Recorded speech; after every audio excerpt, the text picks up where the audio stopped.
स्वर्ण भैरव ज्वेलर्स कर्जत 20 वर्षांची स्वर्णिम परंपरा. आता सोने खरेदीसाठी पनवेल आणि मुंबईला जाण्याची गरज नाही. आपल्या आवडीचे डिझाईन्स मिळवा स्वर्ण भैरव ज्वेलर्स कर्जत मध्ये, तेही खास ऑफरसह. दागिन्यांच्या खरेदीवर 0% मेकिंग चार्जेस. ग्राहकांना होणार 7 ते 8 हजारांचा फायदा.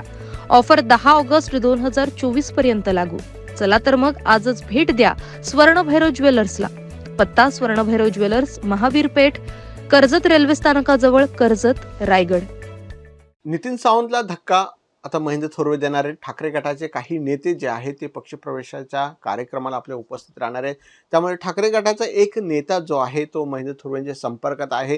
त्यामुळे महेंद्र थोरवे जे कर्जत तालुक्यामधले एक ठाकरे गटाला फोडण्याची तयारी सध्या जी आहे महेंद्र थोरवेंनी सुरू केली.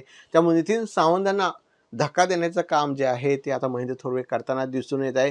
त्यामुळे नितीन सावंतनी जी शिवसेना वाढवली, पण मात्र त्यातले काही नेते जे आहेत महेंद्र थोरवे आपल्याला फोडताना दिसून येत आहे. त्यामुळे कर्जतच्या राजकारणामध्ये पुन्हा एकदा महेंद्र थोरवे ठाकरे गटाला फोडण्याचा प्रयत्न करताना दिसून येते. एकीकडे राष्ट्रवादी काही नेते फोडलेले आहेत, आता ठाकरे गटाला हात लावण्याचा प्रयत्न जे आहे महेंद्र थोरवेंनी केले. त्यामुळे कर्जत तालुक्यातला शिवसेनेचा तो नेता कोण, तो महेंद्र थोरवेंकडे संपर्कात आहे, महेंद्र थोरवे त्याच्या संपर्कात आहे.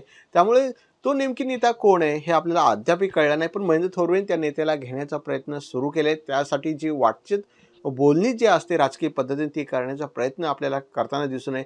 त्यामुळेच कर्जत तालुक्यातला तो नेता कोण असा प्रश्न आपल्यालाही पडलेला आहे आणि महेंद्र थोरवेंनी त्या नेत्याशी संपर्क साधण्याचा प्रयत्न केलेला आहे. त्यामुळे महेंद्र थोरवेंनी ठाकरे गटाला धक्का देण्याचा प्रयत्न या निमित्ताने केलेला दिसून येईल. कारण एकीकडे राष्ट्रवादीला धक्का दिलेला आहे, आता ठाकरे गटाला धक्का देण्याचा प्रयत्न महेंद्र थोरवेंनी केल्यास दिसून येत आहे. त्यामुळे पुन्हा एकदा नितीन सावंतांना धक्का देण्याचं काम जे आहे महेंद्र थोरवे करताना दिसून येत आहे. मी केलेलं विश्लेषण कसं आहे हे सांगायला मात्र विसरू नका. कोणत्या मुद्द्यांवर मी विश्लेषण केलं पाहिजे हेही सांगायला विसरू नका. धन्यवाद.